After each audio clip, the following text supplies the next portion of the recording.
कैसे हो क्लास 10वीं के बच्चों। आज मैं आपको दोबारा पढ़ाने जा रहा हूँ आपका chapter number first, that is real number. मैंने आपको पिछले पार्ट में सिखाया था फंडामेंटल थ्योरम ऑफ अर्थमेटिक्स, और उससे पहले मैंने आपको बताया था कि रियल नंबर्स क्या होते हैं। अब उसी का मैं थोड़ा सा पार्ट्स आगे बढ़ाऊंगा, क्योंकि ये जो मैंने कुछ पॉइंट्स लिख रखे हैं बहुत ही इंपॉर्टेंट है, जो आपको आने चाहिए। बहुत ही बेसिक पॉइंट्स हैं, क्योंकि कई बार हम कोई सवाल कर रहे होते हैं तो इन्हें भूल जाते हैं। तो सबसे पहले मैं बताऊँगा इंटीजर क्या होते हैं।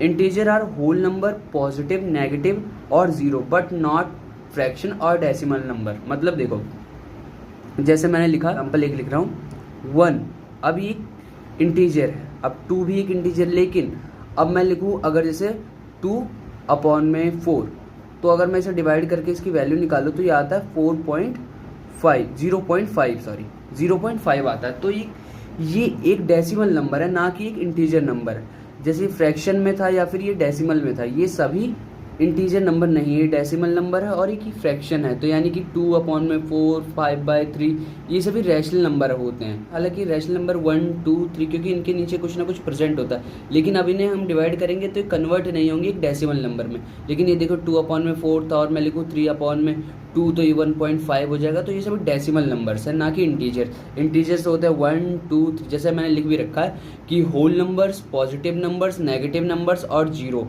बट नॉट फ्रैक्शन और डेसिमल नंबर। समझ गए। मैं आगे बढ़ता हूँ, आपको बताऊंगा कि होल नंबर्स क्या होते हैं। Complete set of natural number along with zero, मतलब जीरो से स्टार्ट जो काउंटिंग हो ना, उसी को हम लोग होल नंबर्स कहते हैं। जो मतलब जीरो को इंक्लूड करके काउंटिंग स्टार्ट करें, उसी को हम होल नंबर कहते हैं। इसमें नेगेटिव नंबर्स नहीं होते, क्योंकि ये जीरो के पहले आ जाते हैं। अब नेचुरल नंबर क्या होता है। अब नेचुरल नंबर में जीरो भी इंक्लूड नहीं होगा, इसमें जीरो को भी एक्सक्लूड कर देंगे हम। The numbers starting from 1 and continue to infinity, मतलब इन्फिनिटी तक तो जाएगा, लेकिन एक्सक्लूडिंग विद जीरो, मतलब जीरो नहीं आएगा और वो इन्फिनिटी तक जाएगा। ठीक है, तो स्टार्ट करते हैं आपका एक्सरसाइज 1.1 का फर्स्ट क्वेश्चन। इसमें बोला है express each number as a product of its prime factor. Prime factor मतलब उसका एलसीएम निकाला है, क्योंकि हम प्राइम फैक्टर एलसीएम के ही मदद से निकाल पाते हैं। तो मैं सबसे पहले आपको दिखाऊंगा 140 का प्राइम फैक्टर्स निकाल के। 2 7 जा 14, 2 35, और ये 5 से चला जाएगा, 5 7 जा में, और ये 7 1 जा 7। तो 2 × 5 × 7 इज इक्वल टू में 140। आप मल्टीप्लाई करेंगे 2 2 जा 4, 5 जा 20, 7 2 जा 14। ओके, अब मैं 156 का भी करके दिखाऊंगा। जैसे 156 आ गया, 2 7 जा 14, 2 8 जा 16, 2 3 जा 6, 2 9 जा 18, 3 1 जा 3, 3 3 जा 9, 13 1 जा 13। सो इतना तो आपको आता ही होगा कि आपने 9th 8th पढ़ी है, इसमें कुछ तो ही आता होगा। एलसीएम करना कोई इतनी बड़ी बात नहीं, बहुत इजी होता है। और मैं आगे भी आपको करके दिखाता हूँ, आगे के जो क्वेश्चन हैं उनको भी करके दिखाता हूँ। 2 × 3 × 30 इक्वल टू में 156। अब हम करने जा रहे हैं इसका एलसीएम 3825।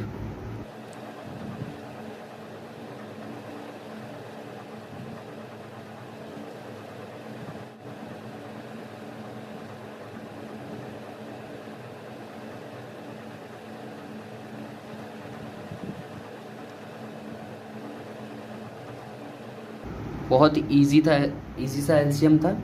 अब मैं करूँगा 5005। दिखने में तो बहुत बड़ा सा है, लेकिन ये भी बहुत इजी है।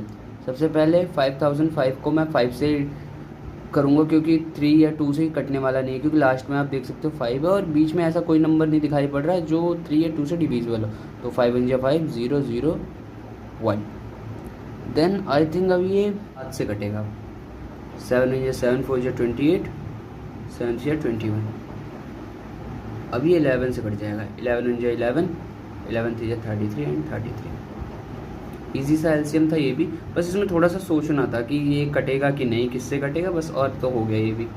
5 × 7 × 11 × 30 इक्वल टू 505। एलसीएम में आप इजीली चेक कर सकते हो कि हमारा एलसीएम सही हमने किया है कि नहीं। इन चारों को जो मल्टीप्लाई करके देखो ना, यही सेम नंबर आएगा। आपने देखा होगा अभी किसी में भी डिफरेंट नंबर नहीं आया। अगर ये डिफरेंट आ जाता है, ये अगर मल्टीप्लिकेशन के बाद ही, प्राइम फैक्टर की मल्टीप्लिकेशन के बाद ये डिफरेंट आ जाते हैं ना, तो इसका मतलब जो हमारा आंसर है जो हमने ये फैक्टर्स किए हैं ये गलत हैं, ठीक है। अब मैं करने जा रहा हूँ 7429 का। ये भी बड़ा सा है, लेकिन इसको डायरेक्ट हम 2 या 3 से शायद नहीं काट सकते, क्योंकि देखो 3 बन जा 3, 3 4 जा 12 और 22, 3 7 जा 21, 19 बच रहा है लास्ट में, तो नहीं कटेगा। ये 17 से कट सकता है, हाँ, क्योंकि 4 बार में, और फिर 68 इंटू 63 3, और ये 7 बार में 29 है, 17 17 7 जा 119, 19 बार में कट जाएगा। 19 2 जा 38, 38 में से माइनस के 57, 3 जा 57, और ये हो गया 23 इंटू 23, और ये कैंसिल हो गया। अब 17 इंटू 19 इंटू 23 आपका आ जाएगा 7429। तो मैंने आपका क्वेश्चन नंबर 1 कंप्लीट करा दिया पूरा। अब हम चलते हैं सेकंड क्वेश्चन पर। अब क्वेश्चन नंबर 2 पे आ गए। बोला find the LCM and HCF of the following pairs integer and verify that LCM and HCF product of 2 और एचसीएफ। तो 26 का निकालते हैं एलसीएम, ये 13 से अब कट जाएगा। तो 26 के प्राइम फैक्टर्स आ गए 2 इंटू 13, और अब 91 के निकालते हैं। 13 की टेबल में नहीं, 7 की टेबल में भी आता है, 13 बार में ही तो 7 की टेबल में आएगा। अब ये कट जाएगा 1 बार में, अब आ गया, हो गया। अब इसके जो प्राइम फैक्टर्स आ गए हैं वो आ गए 17 इंटू 13। तो एचसीएफ देखो, एचसीएफ होता है कि जो सबसे मतलब कॉमन फैक्टर्स हों उन्हीं को लेना होता है। तो 13 इसमें भी, 13 इसमें भी, तो ये हो गया 13। इसका एचसीएफ आ गया 13। अब एलसीएम जो होता है, जितने भी कॉमन फैक्टर्स हो उन्हें उनमें से एक ले लो, और जो कॉमन नहीं है उनको भी लिखना होता है। मतलब 13 इंटू 2 इंटू 7, तो ये टोटल हो जाएगा आपका 182। सो ये देख सकते हो आप लोग कि 182 आया इसका एलसीएम और एचसीएफ।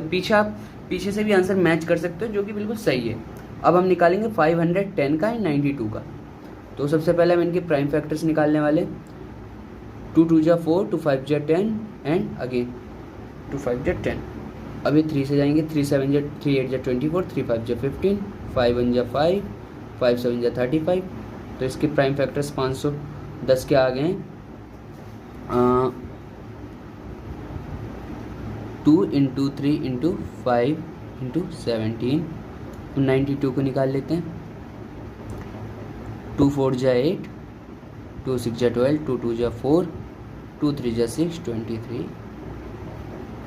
ये हो गया आपका 92 का भी कॉमन फैक्टर्स 23। अब हम एचसीएफ निकालने के लिए जो यहाँ से इन दोनों में से एक कॉमन फैक्टर आ जाएगा जो कि 2 है, और यहाँ कोई कॉमन फैक्टर नहीं दिखाई पड़ रहा है। ओके, तो इसका एचसीएफ हो जाएगा 2। अब निकालेंगे एलसीएम। तो सबसे पहले कॉमन फैक्टर में से एक, और फिर जो कॉमन नहीं है उनको भी हम लेते हैं। तो यानी 3 इंटू 5 इंटू 17 इंटू 23। तो इसका जो मल्टीपल 2,34,060 हो जाएगा। ओके, नाउ अब हमारे लास्ट पार्ट बचा है जो कि हम अभी सॉल्व कर देते हैं। सिर्फ निकाल लेते हैं। ये हो गया 336, 2 1 जा 2, 2 6 जा 12, 2 8 जा 16, 2 8 जा 16, 2 4 जा 8, 2 4 जा 8, 2 2 जा 4।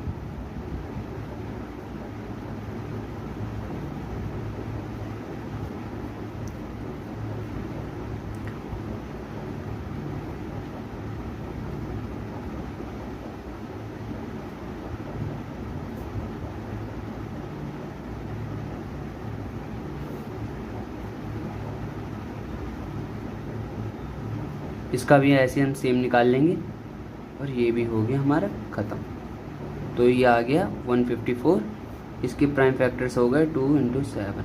तो सबसे पहले एचसीएफ हम निकालेंगे, देखेंगे कौन कौन से कॉमन फैक्टर्स है। तो इसमें 2 है, इंटू कर लो, और ये 7 है। बस यही दोनों कॉमन थे और कुछ नहीं। तो इसका एचसीएफ आ गया 14। अब एलसीएम निकालने के लिए जो कॉमन है उन्हें भी ले लेंगे, और जो कॉमन नहीं है उन्हें भी हम उतारेंगे। तो 2 की पावर, ये 3 2 बच रहे हैं यहाँ से 3, इंटू में 11, इंटू यहाँ से 3 हो गया। तो ये आ जाएगा टोटल 3696। देन अब देख सकते हो आप लोग कि हमारा एलसीएम और एचसीएफ दोनों आ गया। अब हम तीनों को ही वेरीफाई करा के दिखाएंगे, जैसा कि पहले क्वेश्चन में बोला। एचसीएफ और एलसीएम आया था 13 एंड एलसीएम आया था 182, और वो नंबर्स क्या थे? फर्स्ट नंबर था उसका एंड सेकंड नंबर था उसका 91।